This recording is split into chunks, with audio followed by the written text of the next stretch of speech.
It's not just a nervous system in isolation. No, it's the body system. It's a whole body living, like you say, in this place of stress and trauma. And what that has created is a lifetime of living in fear, a lifetime of feeling insecure, and all of the cellular responses to living in fear.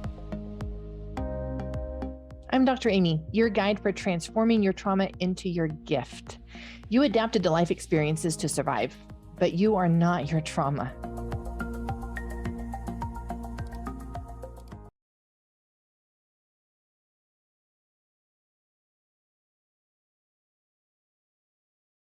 This idea of the myth of normal, that trauma is a universal life experience.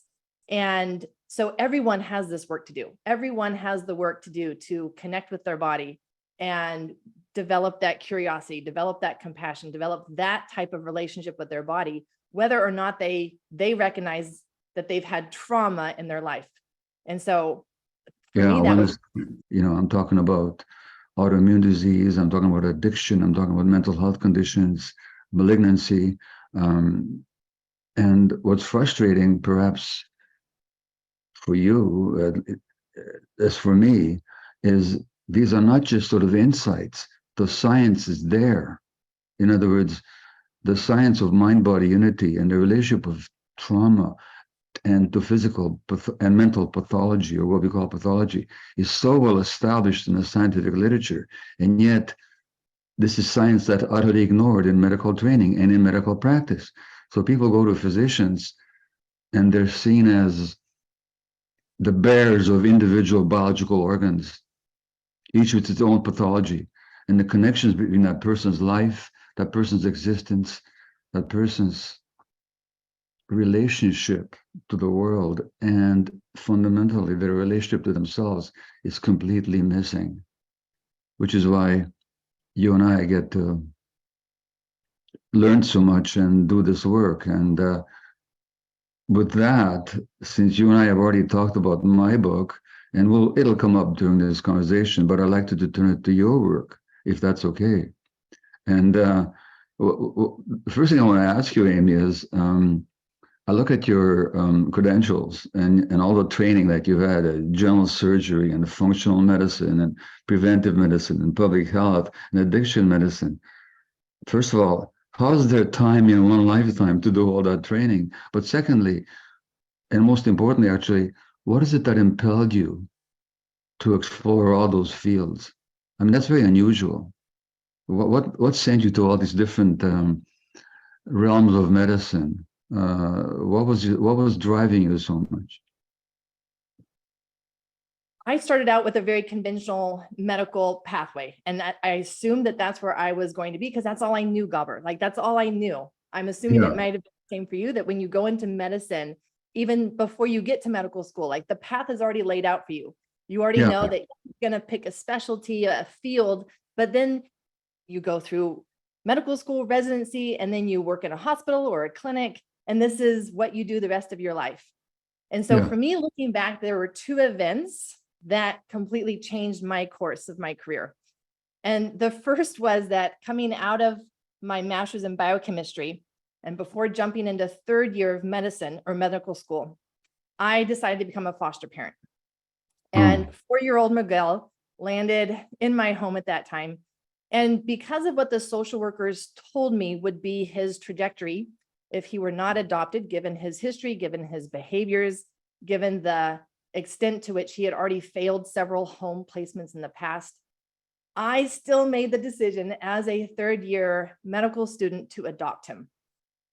And it was with the intention of giving him the best chances to have a different life than what I saw unfolding before him, given what I knew from other children who had similar degrees to which their trauma was showing up in their life.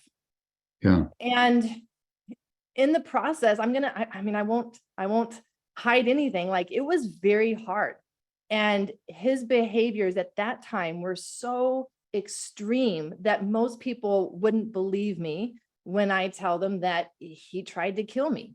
He would pull out knives. He would talk about killing me. He would destroy things all around him in his rages. And my home became someplace where I did not feel safe. And this is what fueled me. This is what drove me to trying to figure out what was going on. Why was he doing this? Help me understand so that I knew how to help him. But before I could help him, I knew that I needed to understand it. And none of my training in medical school prepared me for this.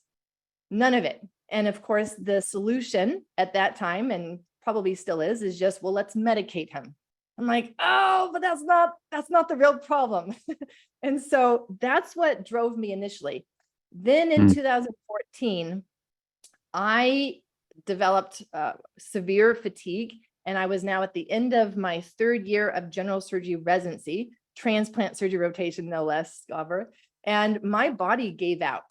And sorry to interrupt, but one of my previous books is called When the Body Says No, and literally your body was saying no. And that's when I found that book of yours, and that's when you started to become a heavy influence in my life. And this is what happened was I started to see my symptoms as expressions of trauma, as expressions of my body telling me something that I had never been willing to listen to before. Yeah. And this is what then changed my whole personal journey, because up until now, it had all been about Miguel, and he was finally in a good place. But now this became about me. And what I first had to learn from your book primarily was that, wait a second, these symptoms that I'm having, because it really wasn't just the fatigue, it was anxiety and depression, and my autoimmune markers were high. And I had all of these other things going on that I found out. And I realized, wait a second, these are all conditions that I know from my studies now are related to adverse childhood experiences. Yeah. But yet, Gabor, that was not my story, or at least so I thought, right? Like I didn't have the background that Miguel had. So why would my body have the same expression as someone who had a very hard childhood?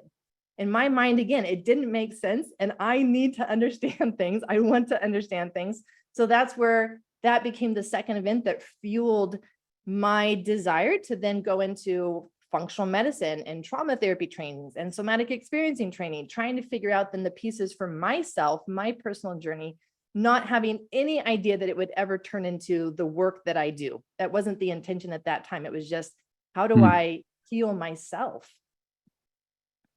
Right. Now, and certainly for me, it wasn't just my clinical work, it's also my work having to do with my own stuff. But once you start doing this work, then you find that it's impossible not to see it. Like when you see your clients, your patients, and it doesn't matter what they come in with, if it's a chronic condition, it's almost in every case, there's some trauma underneath it. And you just begin to see it, and you can't help but see it. And I was taught that most chronic conditions that run in families are genetic. Yeah. And yet I started seeing a very different picture. I started to see it as, no, like this is their nervous system dysregulation. This is trauma being passed on through generations. This isn't a genetic thing. These are learned ways of going through life, of living life, of not dealing with trauma. That's what these symptoms are being passed on. And you're right. I've come to the same conclusion that all chronic health issues are driven by a dysregulated nervous system. Yeah. Well, talk more about that. Talk more about the nervous system. I know you studied polyvagal theory, and in your 21-week course, you incorporate it. So why are we putting such an important emphasis on the nervous system, as I do as well? But you do it more explicitly than I do. What is that? What is that all about for you? This was part of my healing journey where I could feel the differences in what I called like the states of my nervous system. And I could start to tell, wait a second, I'm in trauma physiology right now. I'm in this heaviness. I'm in this low state. And then I could feel myself being in a high energy and a stress state where I'm feeling like I'm a hamster on a wheel. So I started to be able to feel that, wait a second, like there are different operating systems of my body. And that's when I started to literally map out like, okay, this is what seems to be happening. And so when I then came across Dr. Steve Porges' work and the polyvagal theory, it made perfect sense to what I was already experiencing in my body. And I could tell that when my body was going into that shutdown place, when my body was saying no, that I would develop all of these symptoms. My gut would be off, my sleep would be off. I would have worse of the autoimmune symptoms, the inflammation. And so I could tell early on that my nervous system was driving my health symptoms. Yeah. And this is exactly what other people are finding as well. So it makes me think of Kimberly, and Kimberly is one that came through the 21-day journey. And she was one that she found she had been through different doctors, therapists, counselors for 10 years, and finally found that, wait a second, what my body responds to the most is calming my nervous system down. Yeah. That is what makes the biggest difference. It's not genetics. It took her 10 years of not feeling well to figure this out. And with the tools that she had for the nervous system, like, it gives her hope that, like, I can do something different. I can have a better health because I have the tools for my nervous system. So let me make a couple of points here. First of all, what you say about genetics. There are a few diseases, very rare, that are purely genetics driven. Like, if you have the gene, you'll have the disease. In my family, there's muscular dystrophy. Those people that inherit the gene, they'll have the disease. Huntington's chorea. If you have the gene, 99% of the time, you're going to have the disease. But most diseases are not like that. Those diseases are very, very rare. There are some diseases where there's some genetic predisposition, like in some cases of breast cancer. There are breast cancer genes, ovarian cancer genes, but out of 100 women with breast cancer, only 7 have the gene. 93 do not. So in most cases, even if genes are present, they don't determine the disease. And in most cases, in the vast majority of medical conditions, there's no significant genetic contribution at all. None. Not in terms of determining disease. And I talk about this in The Myth of Normal, and it's one of these myths, that addiction is genetic and depression is genetic and autoimmune disease. No, they're not. They're not. There's very little proof for that. In fact, lots of proof to the opposite. When it comes to the nervous system, people need to understand that the relation, that these systems don't function in separation from each other. It's not like we have an immune system and a nervous system and a gut and a cardiovascular system and an emotional system. These are not separate systems. They're all one part of one unit. They're all connected. Not even connected, they're one. So that when you talk about calming the nervous system, I think you're talking about calming a nervous system that has been dysregulated by a lifetime of trauma and stress. Isn't that right? It's not just a nervous system in isolation. No, it's the body system. It's a whole body living, like you say, in this place of stress and trauma. And what that has created is a lifetime of living in fear, a lifetime of feeling insecure, and all of the cellular responses to living in fear, because it's not just our emotions that we get guarded and we brace and we try to protect ourselves. Like, that's happening on a cellular level too. And then that's what becomes our health symptoms. So that we're looking at really having this baseline insecurity and fear showing up on a cellular level for our health.